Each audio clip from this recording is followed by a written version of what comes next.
We ordered supplies and actually started hand making lipsticks, sending those lipsticks out to let people try and to get people's feedback because, we were like, hey, this feels like a real problem. Let's see if we can be the ones to solve it.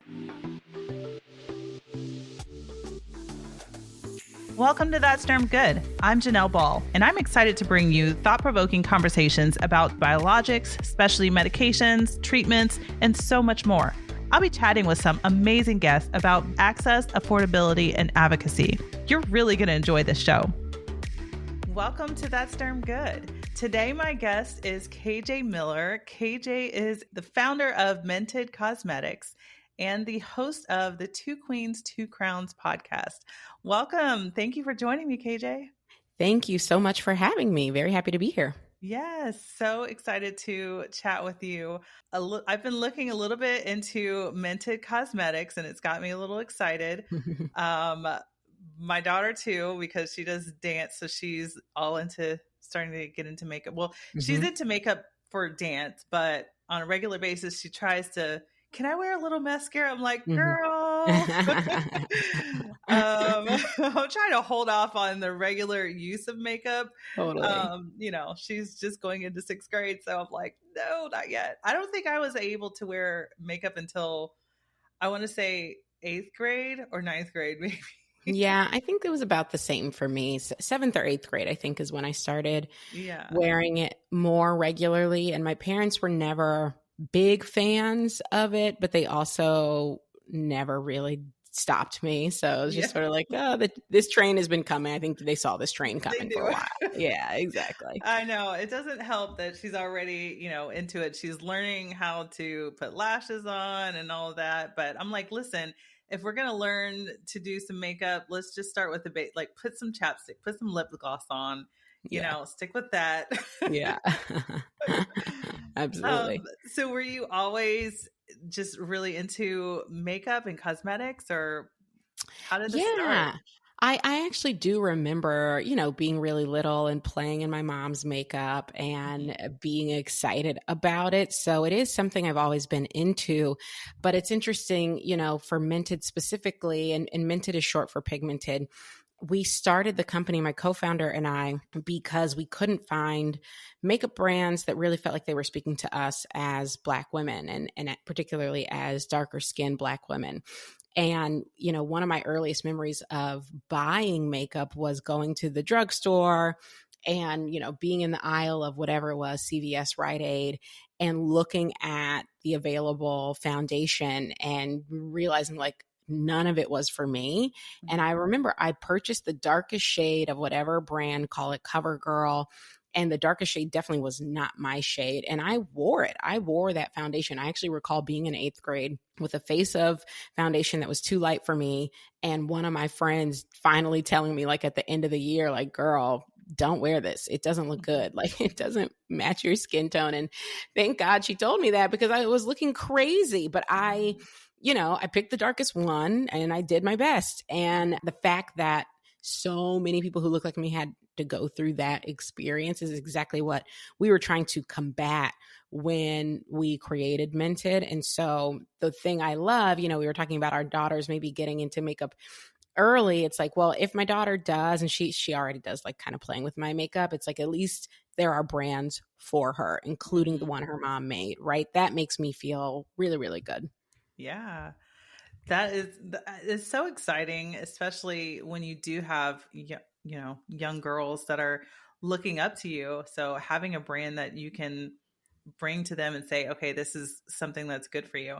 So, okay, tell me a little bit about your background, how you started Mented. You said you have a co-creator. Tell me how that all started out. What is your background?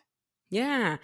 So, my background is not in beauty. My background is actually in retail. I worked in retail as a buyer for several years and then later as a consultant in the retail industry for a few years. And so I came into the beauty industry not really knowing much about it other than what I knew as a consumer. But my co-founder and I, we graduated from Harvard Business School together. And when we graduated, we both sort of had been hit bitten by the startup bug and felt like, we think it'd be fun to start a business one day. Let's stay in touch. And if we can do something together, that would be really awesome. And so we would get together periodically and just kind of ideate and brainstorm like, okay, well, what problems do we have that we feel well suited to solve? And it was during one of those conversations that she mentioned to me, she had been looking for the perfect nude lipstick for 3 years. And I immediately was like, oh my God, I can't find any lipstick that works for me, much less a nude lipstick. And so that was sort of our aha moment where we said, oh, this doesn't make sense. Here we are, two women who want to spend money on beauty, who have the disposable income to spend it, but who can't find brands to make something as a basic everyday nude lip color. This feels like a real opportunity. And that's really what kicked us off in sort of starting to do the research. We started surveying other women of color, finding out, is this an us problem or is this a broader problem? We found out very quickly it was a broader problem.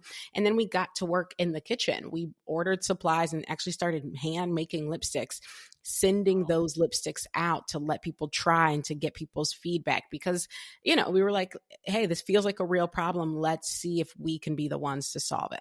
Yeah. What is that process like? I mean, that sounds like it would be really difficult, but you're making the products and you're sharing them with like family and friends. But what is that process like? Well, we learned how to actually make lipstick via YouTube, and I'm a firm believer you can learn just about anything on YouTube.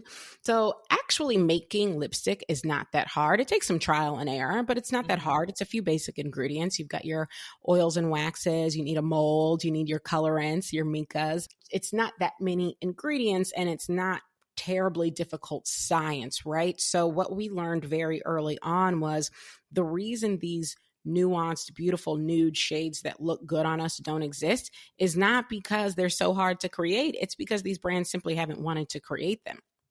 So that was a very early lesson of ours. And once we actually started making the products, we realized, okay, we like these, but we need to get feedback from other people and not just friends and family who, might feel obligated to say, oh, yeah, I love it. So we started sending it far and wide. We were DMing influencers on Instagram, reaching out to like 10 to 20 influencers every single day, asking them, hey, we're a new brand, we're starting a new brand, and we would love to just send you our lipsticks and get your feedback.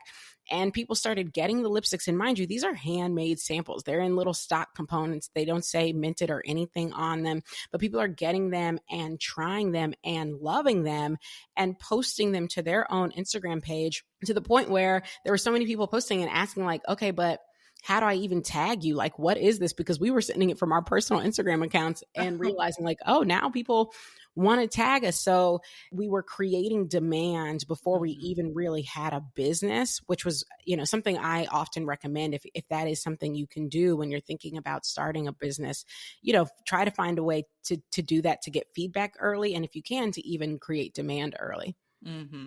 Yeah, it's a hard thing because there are so many different brands out there. So what makes your company Mented different from some of the other companies out there now? Because we are starting to see a lot more products on the market for darker skin tones. And what exactly do you think is different and makes it unique? Yeah, well, so a few things. The first is, as I mentioned, Mented is short for pigmented. And so when we say, one of our sayings is pigment is our passion. And when we say that, we don't just mean the pigment that's in the products.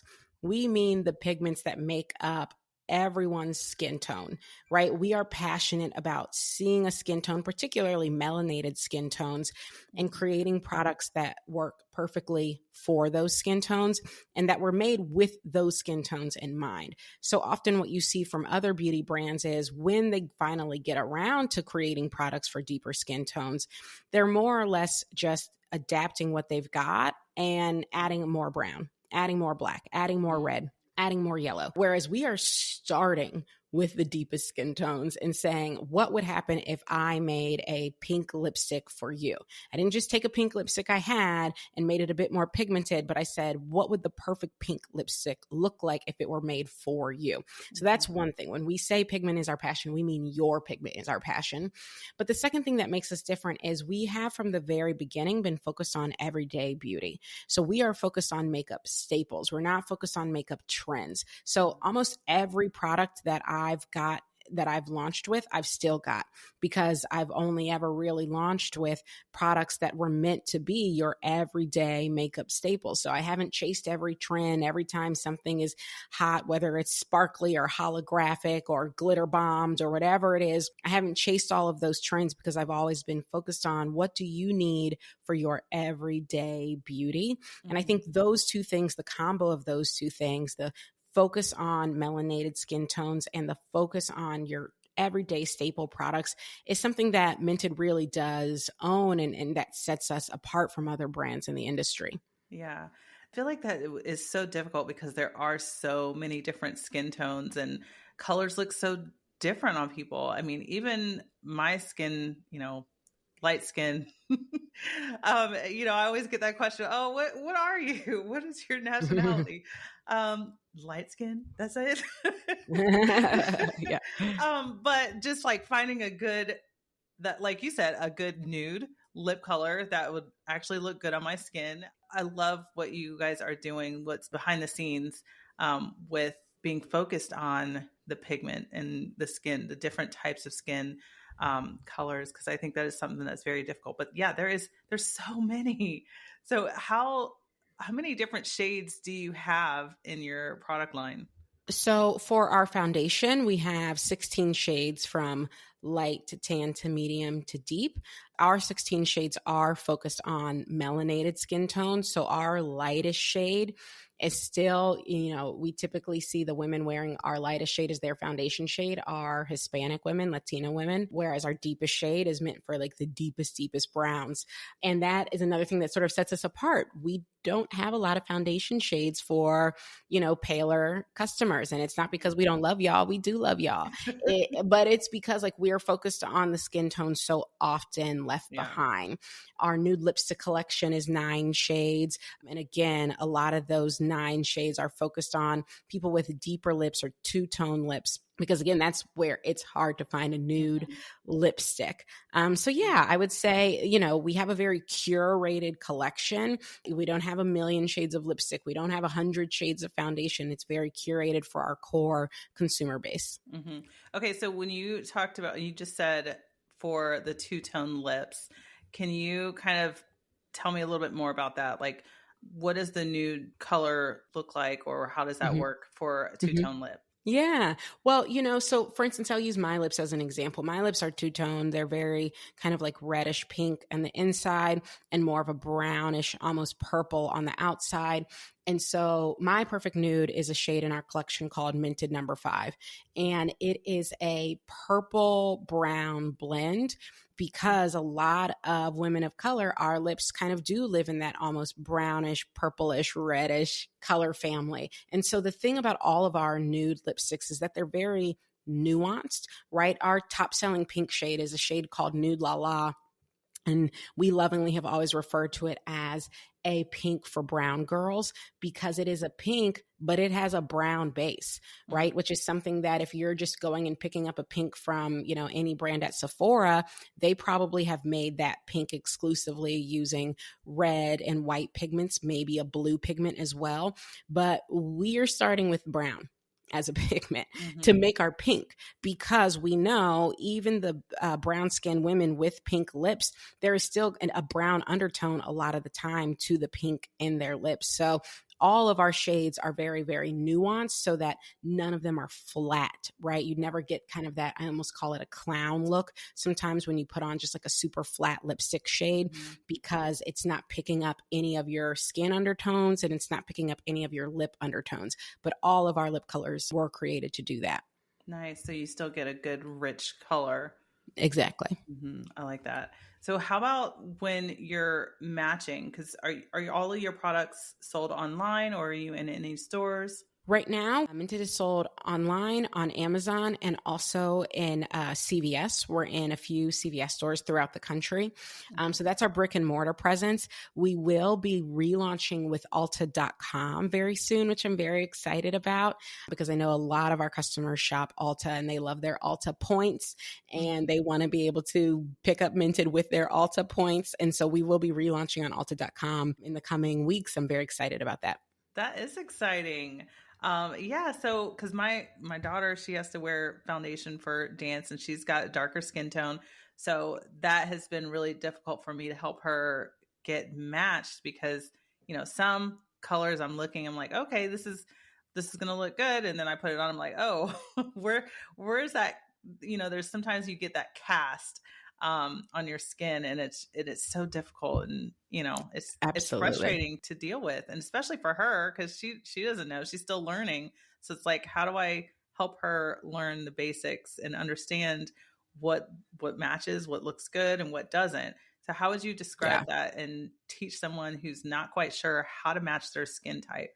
hmm Well, I will say, I'll shout out very quickly that for Mented, our return policy is very easy and very generous. So if you pick a shade and it turns out it's not your shade, we don't make you return it to us. We will just ship you the right shade, right? If you try M30 and it turns out you needed M40, when you write into us, we'll just ship you M40. We're not going to put you through the whole rigmarole. So I'll shout that out because I think, there are a lot of beauty brands that don't have quite as generous of an exchange and return policy. But in terms of how you shade match, so what I like to do, and one thing that I love about our foundation, it's in a stick format, is I like to run that foundation from my cheek down to my chin and then do a little bit of a blend. To me, it shouldn't have to blend it that much in order to see if it fades directly into your skin tone and looks like a match. That's one way to do it if you've got the product in front of you. If you're doing it online, we do have a shade match quiz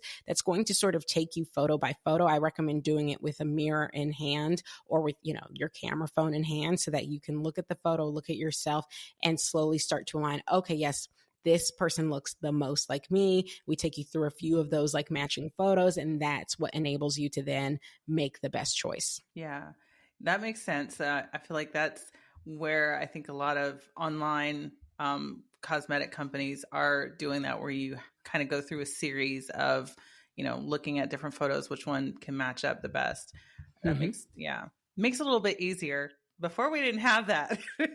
It was just Yeah, I testing know. it out. And, so even when I would go into the store, I'm like, okay, does this really match? Used to check on my hand to see if that would match, but I don't think that's very accurate. No, and it certainly isn't for me. My hand is not the exact same color as my skin. And also, it's hard to tell when a product is on your hand what it's going to look like on your skin. So, I recommend if you're going to do a match with the product in person, put it on your face. But yeah, if you're doing it online, ideally you can take the quiz. Yeah, that's cool. So tell me a little bit about the business side. When you first started, what was the hardest part of going from starting it up and just scaling Mented in the early days? Yeah, I mean, there were so many hard parts, but also so many fun parts. I mean, I think I had launched startups previously, but I had never launched a startup that got anywhere near the stage of growth that, eventually I was able to build Mented to. So the startups I had launched in the past, kind of made it off the ground, but not much further than the ground. And Mented was very different. And I credit a few things. My co-founder, who is no longer with the company, but who was with the company for the first 4 years, I believe it was, she and I worked really well together, and I so admire solo founders who are able to do it on their own, but it was not something I was able to do on my own. I really needed someone who could sort of like not pick up the slack, but understand the things maybe I didn't understand Mm. or be good at the things that I wasn't good at. So for one thing, I think we had a really good partnership, but the things that were hard were, okay, now we've got this product and we've got this website. How do we get people to find out about it? You know, how do we Mhm. build traffic? How do we build demand? How do we get our name out there? That probably was and continues to be the hardest thing because it is a very saturated market and people's attention spans are being torn in a different million different directions. So, how do you break through the noise? That was a hard part. We found that it was really helpful to bring on a publicist early on. We had an amazing publicist who helped get us into Essence, who helped get us into Refinery 29, who helped get us, spoken about in Allure. So we were able to kind of break through that noise. That was very important to us. We also were very consistent about posting on social media every single day. We were very consistent about reaching out to influencers and creators every single day. We were sending out packages every single week to new creators. So we were doing everything in our power to get the word out, to get products into people's hands so they could try them. We were going to events every month. She and I, we had a duffel bag that we would roll. We would take the train because we were based in New York at the time. We would take the train to DC. We would take the train to New Jersey. We would take the train to Connecticut, to Boston, and do these little pop-up events. Any sort of event that would have us, if they said you can have a table set up, sell your lipsticks, we would do it. We were in church basements selling lipsticks, so we were always, always grinding it out. And it felt like we didn't sleep for that first year, 2 years, because we knew people aren't going to learn about Mented just because we didn't have millions of dollars. We weren't celebrities. We weren't Rihanna. So if people were going to learn about it, it's because we were going to hit the pavement and make them learn about it. And that was hard, but it was also fun. Yeah. So after all of that hard work, now where are you guys at today? I mean, you mentioned that you were featured in Allure. What are some of those accomplishments that you guys have received? So we've been able to build the brand into a multimillion-dollar business. I think ultimately that's always the goal, is to scale and get to a place where you're touching not just thousands, but tens of thousands of people and customers. And we have here in the US, we've started shipping internationally to the UK and to Canada. And also last year, the brand was acquired. So now we're a part of a larger beauty portfolio group called Elevated Beauty Group, which is great because now I get to learn from the other brand presidents who are a part of the group as well and who are growing and scaling their brands as well, which has been really, really gratifying. That's exciting. Congratulations on that.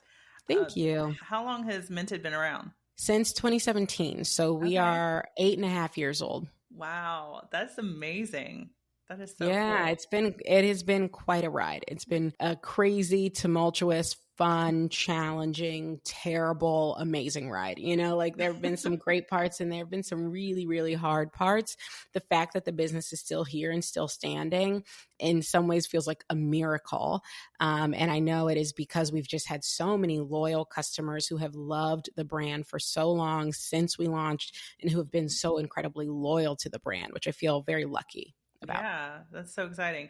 So tell me a little bit about your podcast then. Is that part of Mented, or what do you talk about on your podcast? No, so funnily enough, so I kind of added to my resume the title of content creator because I started posting on TikTok really regularly and found that I was able to grow a community there, able to grow a following there by sharing my thoughts on almost everything. I talk about pop culture, I talk about politics, I talk about business, I talk about Mented, I talk about parenting, I talk about music, I talk about TV, and I've been able to build a following there. And part of the reason I was able to build the following I have is because I got into a place where I got really into Taylor Swift somewhat randomly. I'd never been a Taylor Swift fan. And then at the end of 2023, I watched the Eras tour, fell in love with one of her songs. It's called Champagne Problems, then went down the rabbit hole of falling in love with a bunch of her other songs, and then started posting about my thoughts about Taylor as compared to Beyonce, because I've always been a Beyonce fan. I've always been in the hive. And there were so many people in the comments who were loving learning more, so many people in the comments who were Taylor Swift fans who were loving learning about Beyonce. And I realized oh, these two women have been pitted against one another by so many people, so many fans, so many media outlets, when in fact, they're both so amazing in so many different ways and probably have learned from one another and helped one another in some ways. Mm-hmm. And so that was the original premise of the show, Two Queens, Two Crowns, this idea that there's so many women out there that the public and the media love to pit against one another. How can I look at them and actually make the case that they've helped one another in some way? So we've on the show spoken about a lot of different duos. So yes, Beyonce and Taylor. We've spoken about Nicki Minaj and Cardi B. We've spoken about Caitlin Clark and Angel Reese. We've spoken about Kate Middleton and Meghan Markle. We've spoken about Brandy and Monica. We've done a lot of these episodes, and it's been really fun to kind of do these deep dives into these duos. But since it launched, it's also morphed a bit to be more pop culture commentary generally. And I like to think of it as the things that women care about are things that matter, period. And so that's just sort of like now the lens of the podcast. We still do our duo episodes, but we have a lot of episodes where it's just sort of like, what's in the zeitgeist right now that women are thinking about and talking about? Let's talk about that. Yeah, that's cool. So you get a lot of that insight from your listeners that can kind of message you and tell you what they want to hear about. That's exactly. Cool. Yeah. I love that. So what does your leadership look like now across two brands? I mean, you've got Mented and you've got the podcast.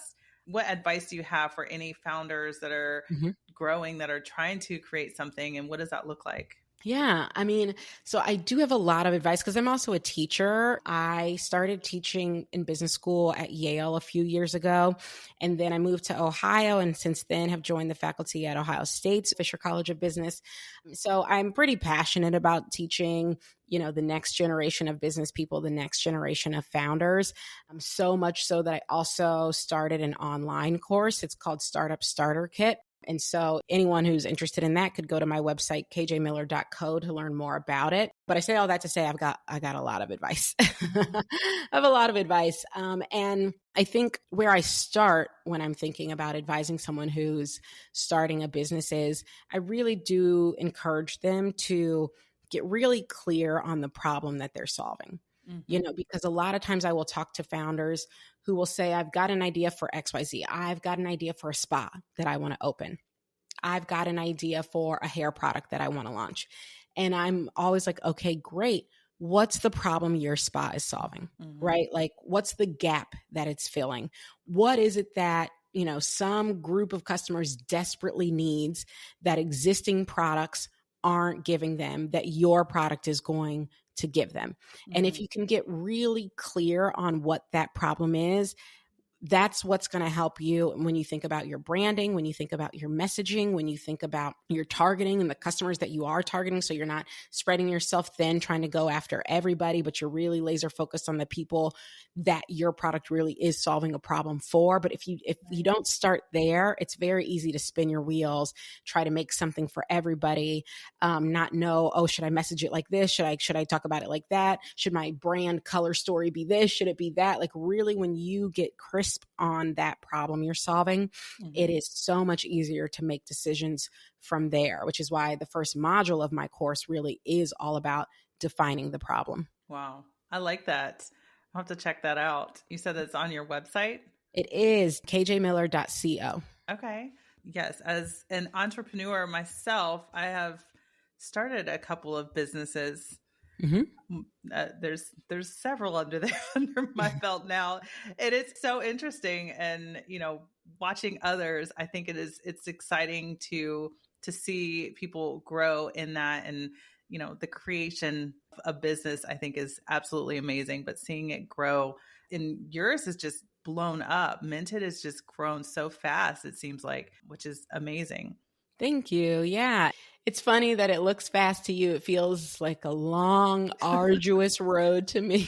Right. No, I totally understand that. I mean, 8 years, that's pretty fast. It goes by really fast when you're not really thinking of it. But yeah. And looking back on it, you're like, oh, wow, that was a little quick turnaround. So that's awesome. Yeah. Yeah, absolutely.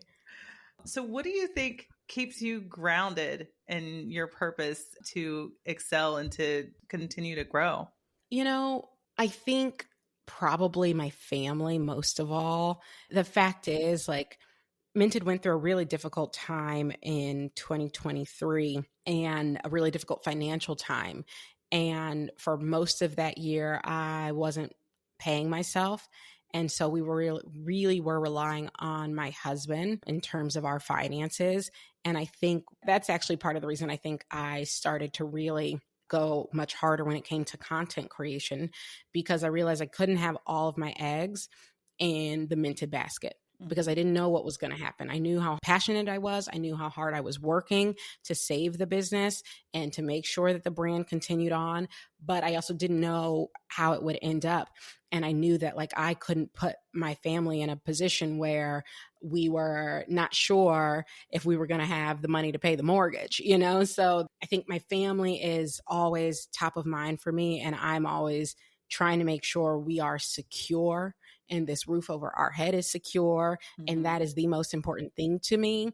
And so if I can keep doing it by running Mented, that's what I'm going to do. But if for some reason it can't be that, I'll find another thing, and I'll find another thing that pays well, because that's what I have to do. And when you think about it like that, like what do I have to do to take care of the people that I love, then you know you'll get it done. Right. Absolutely. When you've got important things on the line, then it kind of lights a fire under you. Yeah, absolutely. So what are the next steps? What's coming next for you or for Mented or the podcast? Like anything coming up soon? Yes, we've got big plans. I mean, so we're in the middle of season 3 for the podcast. So we've got, I think, about 5 or 6 more episodes of season 3. And so I'm excited because I think it's been a really fun season, but I'm also excited for some new changes coming for season 4, which I can't announce just yet, but I think it's going to be a lot of fun. In terms of what's happening for Mented, I mean, we're growing. We are hiring. I just made a new hire and we've got another one coming on hopefully in the next month or so. So the team is growing. The business is growing. As I said, we're launching with Ulta.com. So our distribution points are growing. We're in talks with another major retailer. I'm hoping that's a 2026 launch. So, growth is in the air, and that's always exciting. Yeah, that is exciting. Okay, I know my daughter's going to be looking for your products in Ulta. I do want to highlight your products are all vegan, right? They are all I forgot vegan. to And mention that that's been earlier. true from the very beginning. Yeah. It was important to us to feel like we were creating products for women of color that were high quality. I think one thing that we had experienced, and this isn't the case that everyone has experienced this, but we had experienced sometimes feeling like the products that were meant for us were lower quality, were, the cheaper products that you can only find in the beauty supply store. And there's nothing wrong with the beauty supply store, to be clear. I love a beauty supply store. But sometimes, particularly the cosmetic products that can end up in those stores are not always the highest grade, premium quality, premium ingredients. And we deserve that just as much as anybody else. So that was always important to us, to be working with the best labs and creating the best, cleanest formulas we could. Yeah, I think that's what a lot of people are looking at now too. They're looking at, okay, what is in this product? Because there is so much highlights on social media about what you're using. Does it have alcohol in it, paraben free, like all of those things? Everybody's looking at their products now. And so they want to make sure that, is this a hormone disruptor or, whatever the case may be. There's so many different things out there. So, and you have a apple cider lip oil. Yes. So that's one of our shades of our lip oil. So we have our Thirst Quencher lip oil is our newest launch. It launched in May, and we have 4 shades: apple cider, iced tea, fruit punch, and pink lemonade. And the lip oil is incredibly hydrating. It's got avocado oil in it. It's got jojoba seed oil. It's got coconut oil. It's got a lot of oil. So it is extremely, extremely hydrating and has quickly become a fan favorite in our collection. So highly recommend everyone give it a try. Okay, cool. So, if anybody is interested and they want to look for your products, they want to go, I know that there's been, I've been hearing a lot about this on like Amazon, where people are buying stuff and they're not sure where it's coming from. If they want to go direct to your website, what is that website and where can they find your products? Yes. So you can go to mentedcosmetics.com, and Mented is spelled Mented, mentedcosmetics.com, to shop our full collection. And also we have created a discount code for your listeners. The code is DERMGOOD, DERMGOOD. That will give you 20% off when you shop. So I hope you will try us out and find something that you love. Yes, I could see my daughter creeping around the corner as she's like, "What are you talking about?" She cannot wait. I know she's like, "Did you say Ulta? Where are we going?" So thank you so much. It has been such a pleasure talking with you and getting to learn about Mented and your podcast. Okay, if they want to look for your podcast or find you like on social media, what is your social media handles? Yeah, so I would love for everyone to follow me on TikTok. My handle is IAM_KJ Miller. You can also find me on IG, which is just KJ Miller, my name. And then if you want to find the podcast, anywhere you listen to podcasts, just look up Two Queens, Two Crowns, including on YouTube, and you will find us. Okay. Sounds fun. I'm going to have to check it out. Thank you so much, KJ. It's been such a pleasure talking to you, and look forward to following you and seeing all the amazing things that are happening. Thank you so much, Janelle. This has been great. Thanks for spending a few minutes with me and listening to That's Derm Good. You can expect new episodes of That's Derm Good every week. The podcast is available on your favorite app, including where you're listening right now. Subscribe to the podcast so you never miss a new episode. Bye.